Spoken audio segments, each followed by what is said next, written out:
자, 안녕하세요. 황룡사와 관련된 황룡 이야기 해드리도록 하겠습니다. 도대체 황룡이 의미하는 건 뭘까? 황룡이 물에서 진짜 나왔을까 뭘까 정확하게 잘 모르겠습니다. 그런데 이제 나중에 황룡사 구층목탑조에 보면 황룡사 황룡의 아버지 용 이야기가 나오거든요. 그래서 뭔가 그 용이 어디 사냐면 중국 산서성 오대산에 살아요. 그래서 황룡사 용이 메이드 인 차이나인가 그냥 웃자고 하는 얘기잖아. 그냥 쉽게 받아들이면 되지. 그래서 지금 이게 이 용을 어떻게 이해하느냐와 관련된 무언가 이야기들이 계속 있었던 거는 같아요. 그래서 황룡이 도대체 뭔가에 대해서 한번 생각을 해 보입시다. 황룡사라고 이렇게 하면 이게 임금 황자예요. 임금 황제할 때 황제할 때 그 다음에 황룡사인데 이게 누를 황자하고도 같은 글자예요. 실제로 이 황자로도 이 황룡사로도 나옵니다. 그러니까 섞여 있어요. 그러니까 처음부터 누를 황자랑 같은. 그래서 우리가 황룡이라고 할 때 용이 나왔다라고 할 때는 이 황룡이고, 그 다음에 황제의 권위를 상징할 때는 이 황룡인 거예요. 그러니까 저런 황자를 쓴다는 것 자체도 신라가 사장님이 미쳤어요. 뭐 이렇게 박앤셀 크게 할 때 이런 거 붙이듯이 신라가 진짜 대단하긴 대단한 거예요. 왜냐하면 저런 황자는 조선에서는 감히 꺼낼 수도 없는 글자입니다. 저건 중국 황제만이 쓸 수 있는 특징적인 글자예요. 꺼낼 수 없습니다. 그리고 진흥왕은 나중에 진흥왕 순수비를 보면 진흥제라고 나옵니다. 이게 황제인데 삼황오제예요. 원래는 황이 3개고 그 다음에 제가 5이 있어요. 삼황오제거든요. 중국의 전설적인 어떻게 보면 굉장한 성군을 삼황오제라고 불러요. 삼황오제라고. 그 삼황이 말이 많아. 18사략 보면 천왕씨, 시왕씨의 인왕씨라고도 하고 삼황을, 그 다음에 태오복희씨, 그 다음에 신동씨, 황제 공선 혼원씨라고도 하고, 뭐 삼황에 대해서도 썰이 많고, 그 다음에 오제도 뭐 요순우탕 문무를 얘기할 때도 있고, 그 다음에 뭐 소전욱이라든지 추궁이 들어갈 때도 있고, 뭐 여러 가지 썰들이 많아요. 근데 그게 뭐냐면 중국이 통일 제국이 되기 전에 어떻게 보면 여러 팀들로 나눠져 있겠지. 중국이 땅덩어리가 크잖아. 우리도 한반도에서도 몇 팀이 나눠져 있었는데 마한진한 변한 뭐 이런 식으로 나눠지는데 중국이라고 생각을 하면 더 많은 팀들이 나눠져 있었겠죠.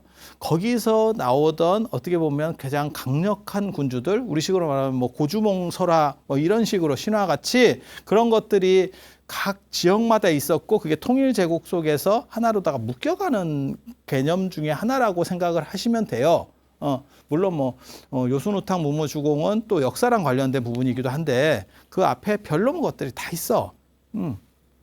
그래서 뭐 그게 이제 어떻게 보면 중국 문명의 시원자들, 그다음에 문화의 발견자들 뭐 이런 사람들인데, 이 사람들에 대한 권위가 굉장히 높았기 때문에 황이 쟤보다 높아. 예, 그래서 황팀이 최고고 그 다음에 제팀이 있는 거예요. 제팀이 있는 거야. 그리고 요거를 다 싸그리 엎은 것만큼 대단하다라고 말하는 사람이 진시황이에요. 그래서 저거를 더해서 황제라는 표현을 만들어내는 게 진시황입니다. 진시황은 이 삼황오제를 다 갈아 넣어야 될 정도로 대단한 사람이야 라고 진시황 쪽에서 말했지. 근데 아무튼 황제라는 단어는 거기서 나온 거예요. 그리고 저는 그거에 동의하는 사람이에요. 그냥 말은 그렇게 했지만, 왜냐하면 중국 전체를 통일제국을 만든 사람이거든요. 만약에 예를 들어서 진시황이 없었다면 중국은 유럽처럼 발전했을 수도 있다. 라고 사람들이 얘기하기도 하거든요. 인도도 마찬가지예요. 아쇼카 왕이 없었으면 인도가 유럽처럼 됐을 수도 있어요. 중국이라고 하는 저 거대한 땅덩어리가 하나의 단일 국가로 물론 중간중간에 분열도 해요. 하지만 단일 속성이 더 강하게 내려갔어요. 굉장히 특이한 경우입니다. 전 세계 역사에서 굉장히 특이한 경우입니다. 그리고 그게 가능한 초석을 다졌던, 우리는 하나다라고 하는 기본을 깔았던 게 진시황이에요. 그래서 진시황이야말로 진짜 저 사망호제보다 훨씬 대단하다. 제가 역사를 보는 관점이 일반적인 관점하고는 약간 틀릴 수도 있어. 여러분들의 일반 관하고는 약간 다를 수도 있어. 하지만 제가 전공자라는 거. 그리고 일반인들은 그런 생각들을 자꾸 하잖아.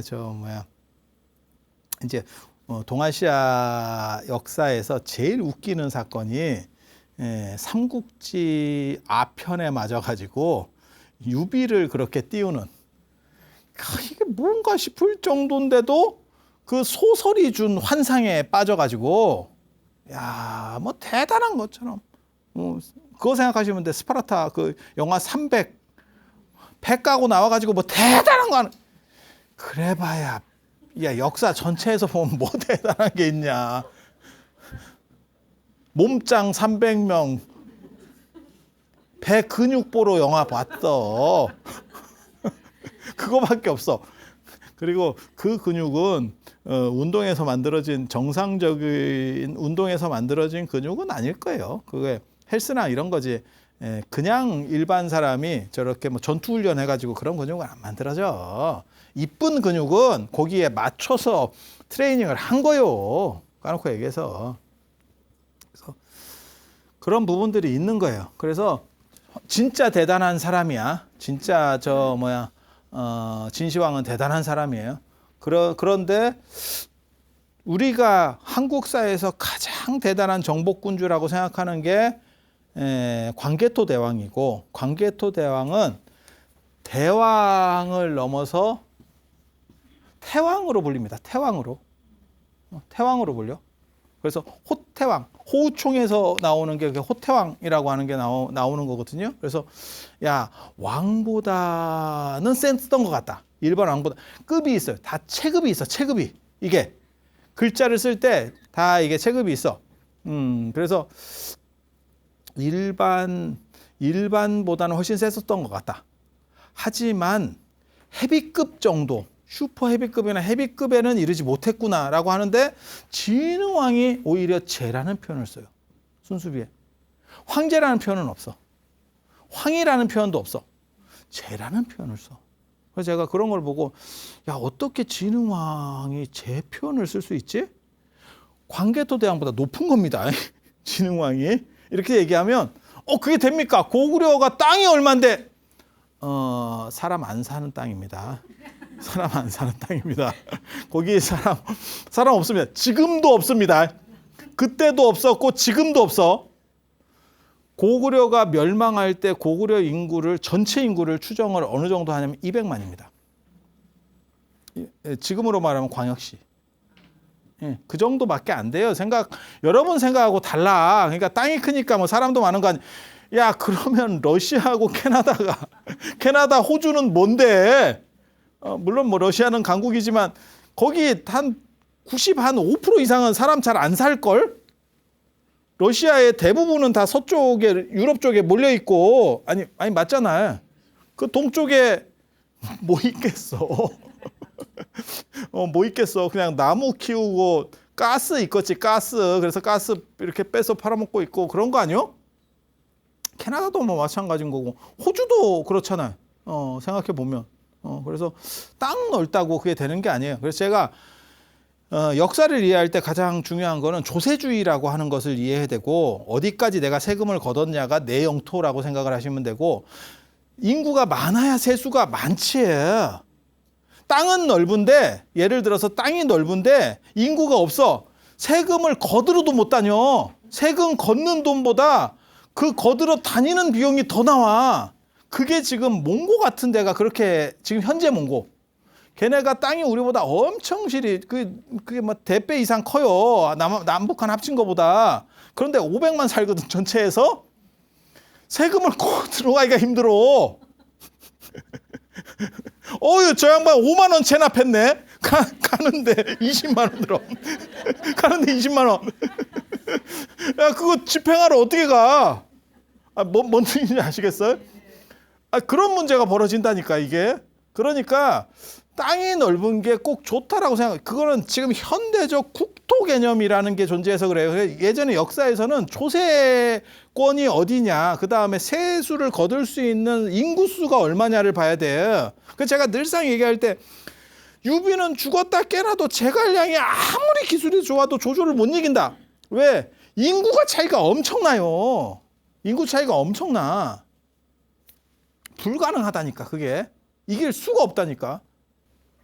이 기본 개념을 조금 수정할 필요가 있고, 진흥왕이 오히려 제까지 쓰는 정도면 신라의 자부심이 엄청나. 그리고 근데 여기서 이제 약간 주목해야 될 거는 이렇게 주의해야 될 상황은 지난 시간에도 말씀드렸지만 신라는 특이하게도 이 시기에 너무 국뽕이 많이 나온다. 약간 자도취 증세가 계속 나오고 있기 때문에 그거를 외부도 그렇게 인정했느냐? 라고 하는 거는 조금 달라. 그래서 이 국뽕이라는 걸 왜 이렇게 길게 설명을 하냐면 이 황룡과 황룡의 관계인데 이거 같이 쓰는 글자예요. 이거는 같이 쓰는 글자예요. 이게 누르랑자가 황제라고 할 때 이 황제가 있어요. 이 황제는 진시황 같은 진짜 황제를 얘기하는 거고 중국의 민족 시족 우리식으로 하는 당군 같은 사람이 있어요. 그때는 황제라고 씁니다. 공손헌원 씨. 이게 이 황자가 누르르 황자가 흙을 얘기하는 거고 토를 얘기하는 거고 그 다음에 오행에서의 중간이에요. 그래서 전체를 통괄한다 라고 하는 그래서 최고의 상징을 가져요. 그래서 황룡이 용 중에서도 짱입니다. 노란 용이 황달 걸린 거 아니고요. 귤을 좋아하나 이렇게 생각하시면 안 돼. 황룡이야 황룡.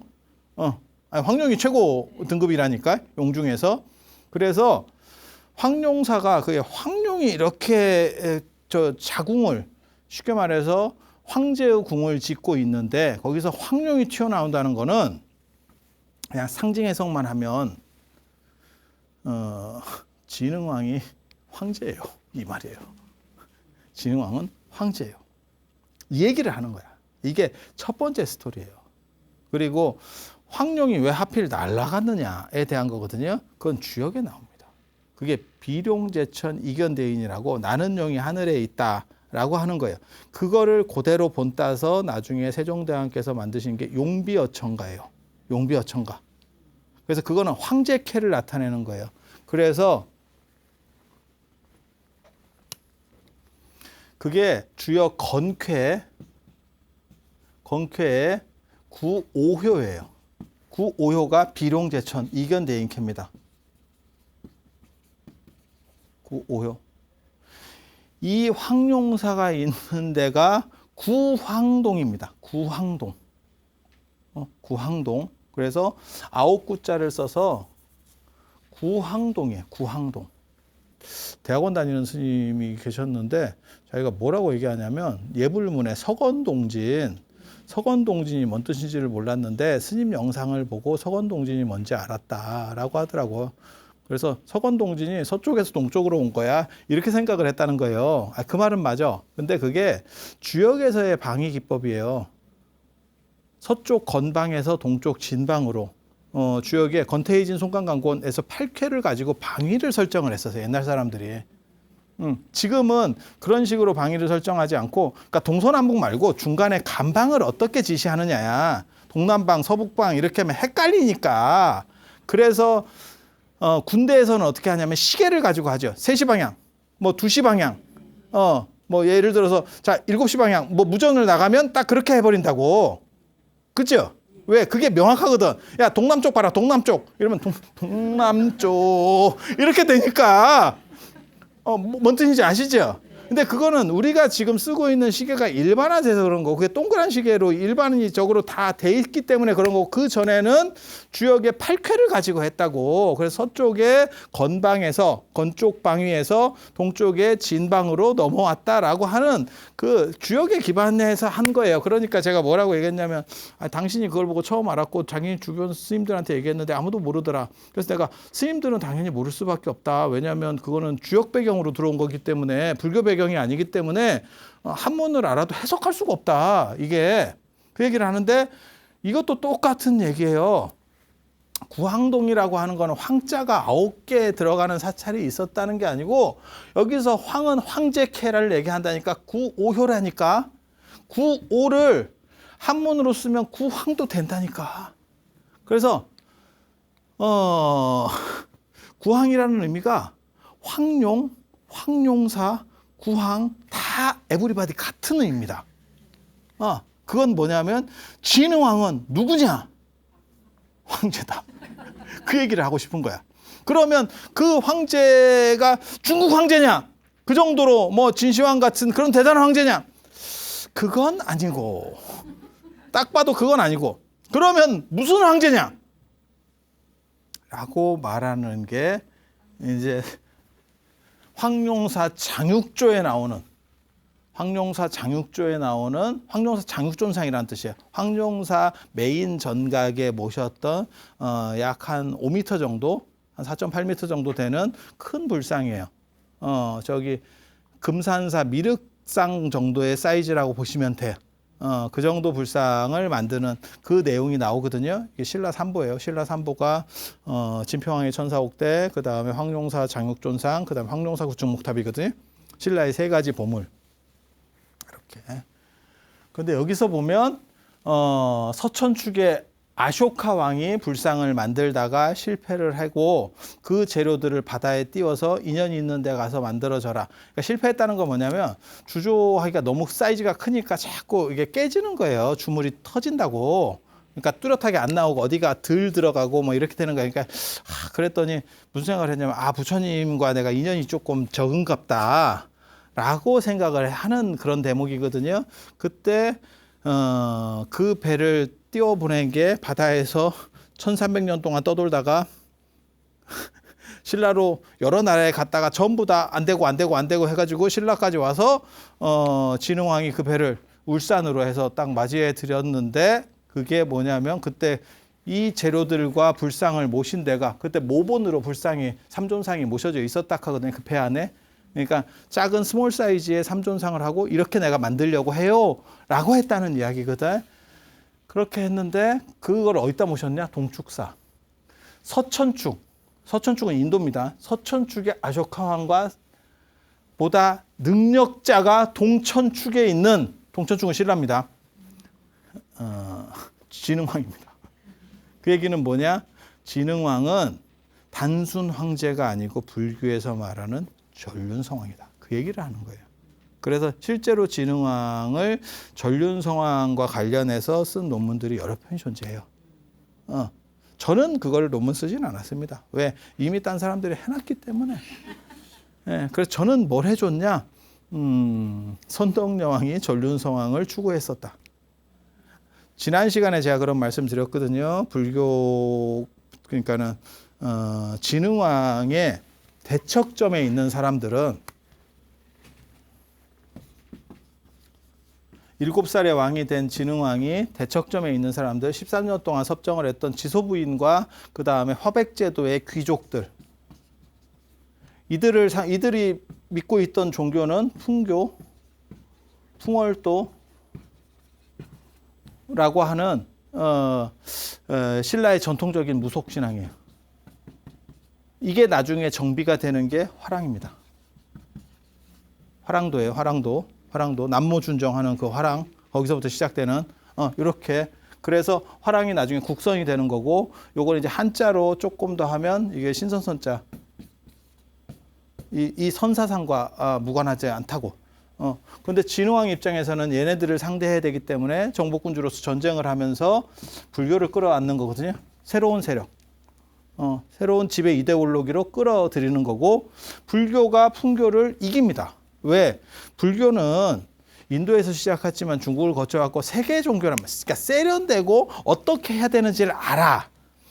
신라는 저 풍교라고 하는 거는 내수용이야. 그래서 불교는 그 당시에 세계를 다 왔다 갔다 하던 종교고, 그러니까 어떻게 보면 국제적인 경쟁력이 있는 종교고, 풍교라고 하는 거는 신라 안에서 그냥 조그맣게 이렇게 있었던 그런 건데, 그 두 개가 부딪히니까 무슨 일이 벌어지느냐?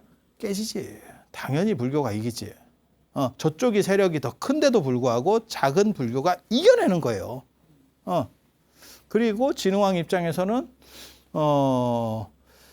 그냥 동아시아의 황제라고 말하기는 조금 딸리니까 불교를 등에 업고 불교의 이상군주인 전륜성왕을 표방하는 거예요. 전륜성왕은 일반 황제 플러스 덕으로다가, 그러니까 군사력 플러스 덕이 있는 사람이에요.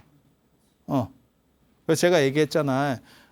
전륜성왕이 행차를 하면 다른 나라들이 알아서 긴다고. 알아서 긴다고. 그거는 말로 하는 게 아니에요. 징기스칸이나 몽고가 잘 나갈 때도 그렇게 기었어요. 맞아서 긴 거 아니다. 맞아서 기는 거 아니에요. 항복하고 우리에게 세금을 낼래? 아니면 한번 붙어서 초토화될래? 이렇게 보낸다고. 그러면 떨리지. 이게 한타 싸움을 해서 이길 수 있을까? 이 생각을 하는 거야, 리더 입장에서는. 근데 저 사람들은 뭐라고 얘기하냐면 그냥 가맹점으로 들어가면 우리가 보호해줄게. 그 대신에 자치권 준다. 자치권. 그 인사권이나 이런 거는 우리가 크게 타치 안 해. 너네 그냥 자치로 하되 우리한테 보호비를 내.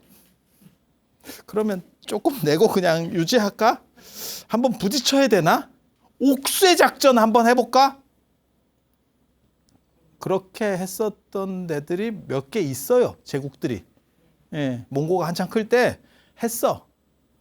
그런데 했다가 진짜 자칭 타칭 옥쇄가 됐지. 자기들도 죽기 살기로 했지만 지고 난 뒤에는 진짜 도륙을 시켜요.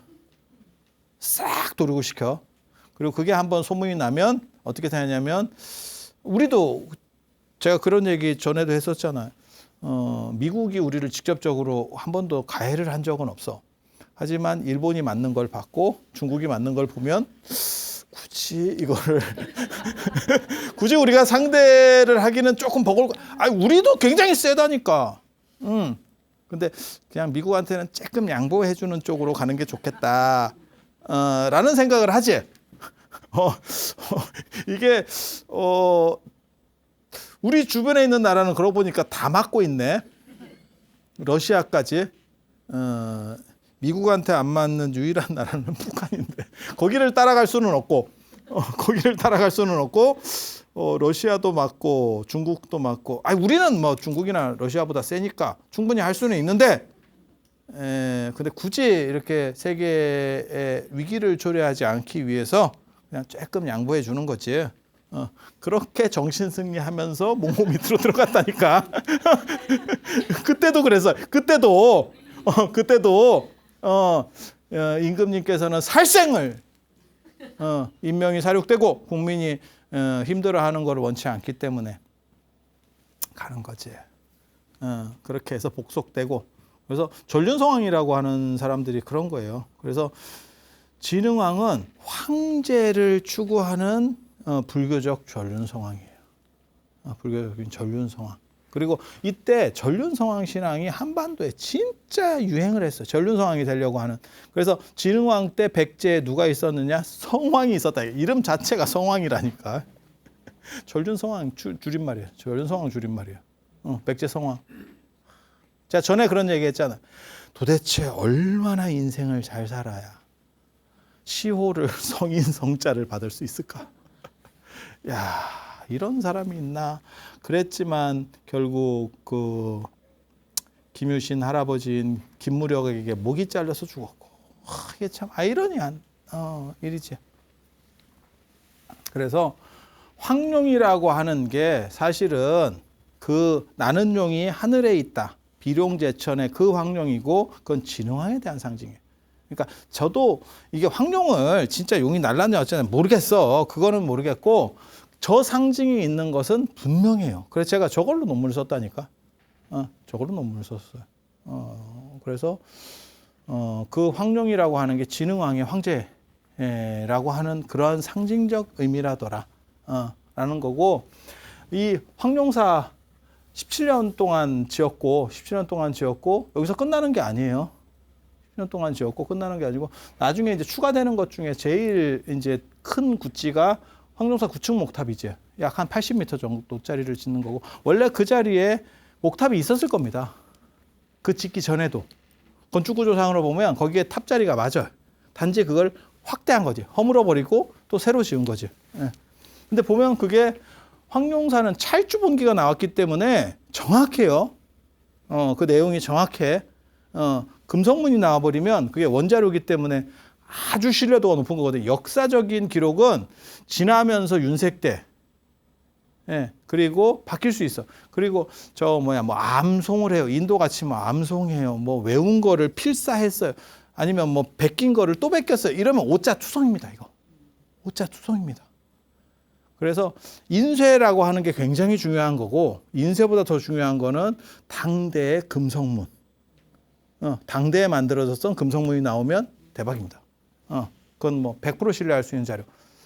물론 거기에도 뭐 뭔가 이렇게 또 내용들이 있겠지. 저희 같은 경우도 상량문 같은 거를 쓰는 경우도 있고, 그다음에 뭐 복장 부처님 안에 뭐 들어가는 이런 내용들을 쓰는 경우도 있어요. 그러면 내가 다 진실만 쓰느냐? 그렇진 않아. 약간 미화해서 쓰지. 약간 미화해서 쓰지. 그런 오바는 있는데 그래도 그게 원 자료의 그 함량이 한 80%, 90%는 되는 거야. 내가 한 10% 미화하지. 한 10% 있는 걸로 90%를 MSG를 치진 않거든. 왜? 사람의 양심이 있으니까. 아니, 그러면 불상 같은 거 만들었을 때 아무개 스님이 뜻을 일으키니까 스님들이 신도들이 자기 크게 기뻐하면서 시주를 하고 실제로는 스님이 자꾸 내라고 해서 냈는데 그러면 그때 신도들은 안 내려고 했는데 스님이 자꾸 내라고 계속 1년 동안 목을 쪼아서 불상을 만들어서 조성해서 이렇게 쓸 수는 없잖아. 환희심을 내서 다 동참을 해서 이런 큰 불상을 만들게 된. 그렇게 써주지. 그럼 내가 거기다가 안 낸다고 모모신도가 뽀댔어요. 그런데 띠꼈어요. 이렇게 써주진 않잖아. 그 정도는 해야지. 그럼 그거는 공식 윤색이에요. 법적으로 큰 하자가 없는 그 정도 범위가 나오는 거죠. 찰주본기가 있기 때문에 이거는 뭐 확실하고. 그래서 645년 4월에 목탑을 시작해가지고 1년 만에 완성했어요. 그 다음 이듬해 완성했다라고 나오거든요. 이듬해. 그러면 4월에 시작했는데 이듬해면 제가 뭐라고 추산을 했냐면 한겨울에 낙성식을 하진 않았을 거 아니야. 미치지 않으면 12월에 낙성식 하겠어요? 한겨울에? 10월에는 끝났다는 얘기잖아. 아무리 늦어도 음력 10월이면 추워요. 지금 음력 기준이니까. 아무리 늦어도 10월. 그러면 4월에 시작해서 그러면 1년 반 정도밖에 안 걸린 거잖아. 실제로 이게. 그래서 생각보다 엄청 빠르다니까. 엄청 빠르다니까. 그러면 저게 뭐 무너지고 어떻게 됐느냐. 나중에 이제 벼락 치는 얘기가 나오지만 실제로 까딱 없어요. 까딱 없어. 그렇게 해서 이것까지 치면 총 93년이 걸렸고 이 중간에 또 중요한 사건이 있어요. 이 장육존상을 모시는 사건이죠. 574년 3월에 불상을 만들어. 불상을 만들어. 그리고 584년에 금당을 조성해요. 그러니까 황룡사 다 만들어줬는데 그 뒤에 불상을 만들었다는 얘기는 뭐예요? 그러니까 기본 절에다가 불상을 모셨다가 더 큰 불상이 들어왔다는 거예요. 그러면 건물을 다시 지었다는 얘기잖아. 석굴암 불상은 석굴암에 어떻게 들어갔을까? 입구로 들어갈 것 같아?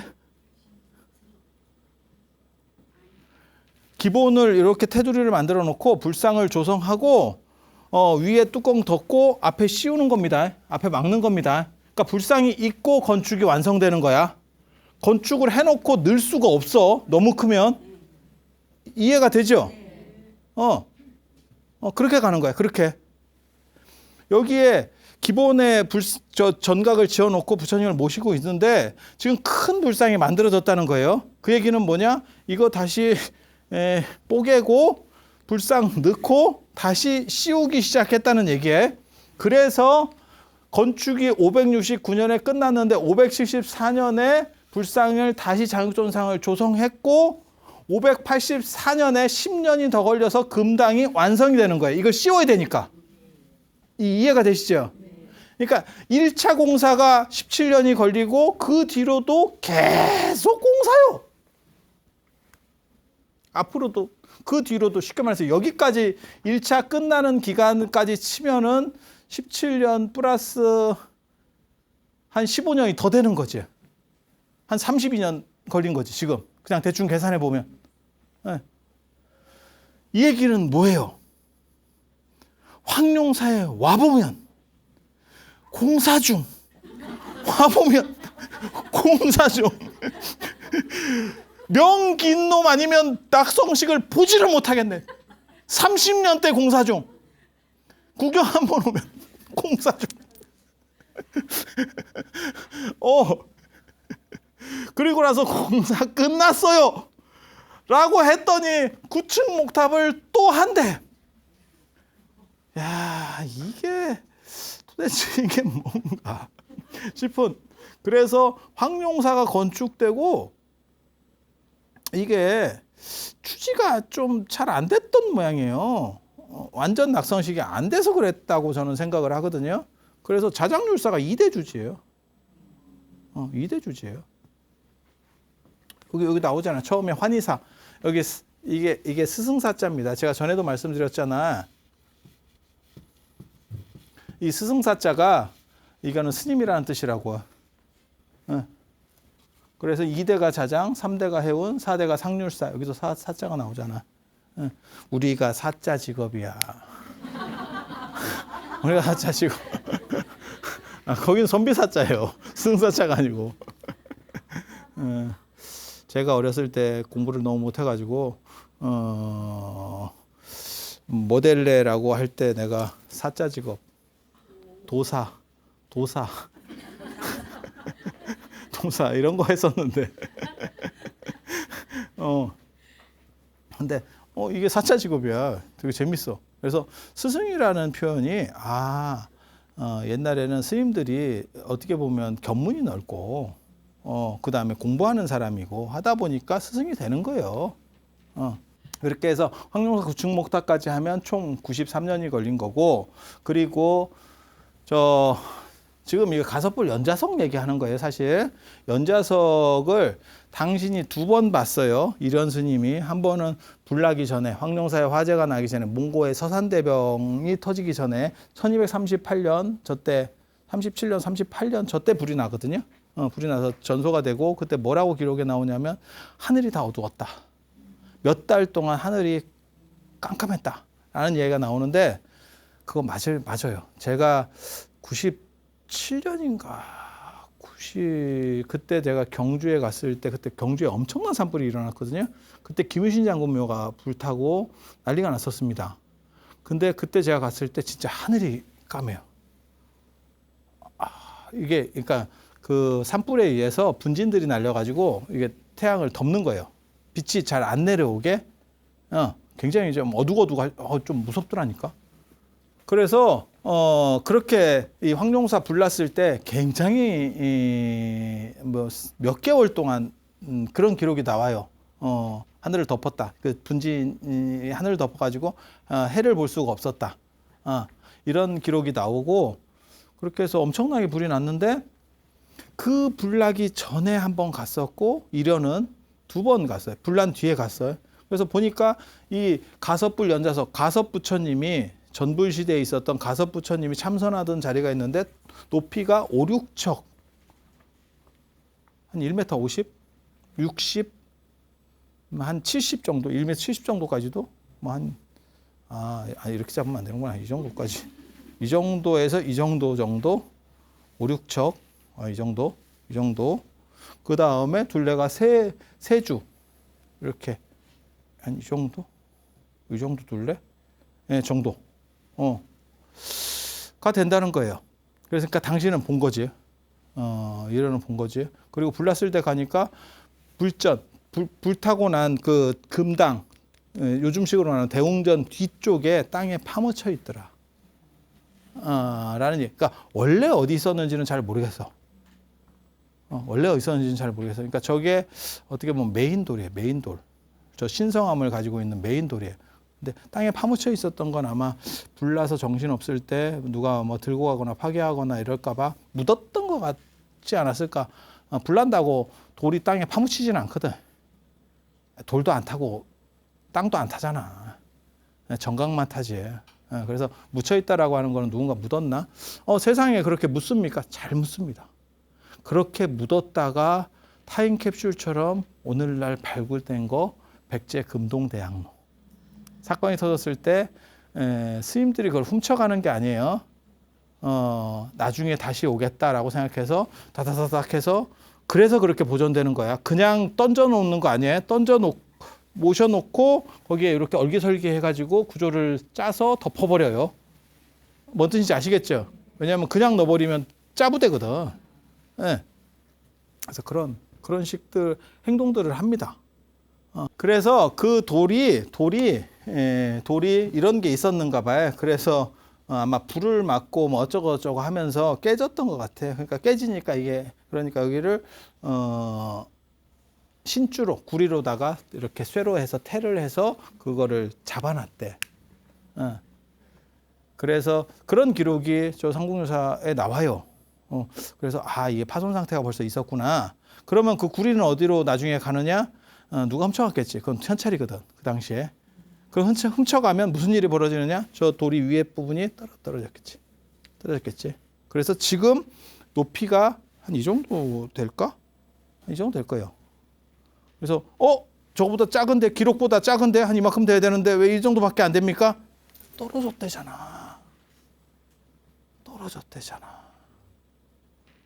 그리고 설참 김시습의 시나 이런 거에도 저런 이야기들이 좀씩 나오거든요. 그래서 추정컨대 그 황룡사 구축목탑자리 위에 있는 그 돌 아니겠나 정도로 현재는 추정을 해보고 있는 정도입니다. 그 이야기는 저는 돌아가신 장충식 선생님한테 그런 이야기들을 어렸을 때 들었었어요.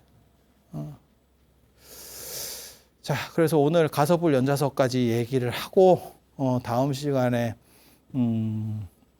황룡사 장육존상에 대한 이야기 해드릴 수 있도록 하겠습니다.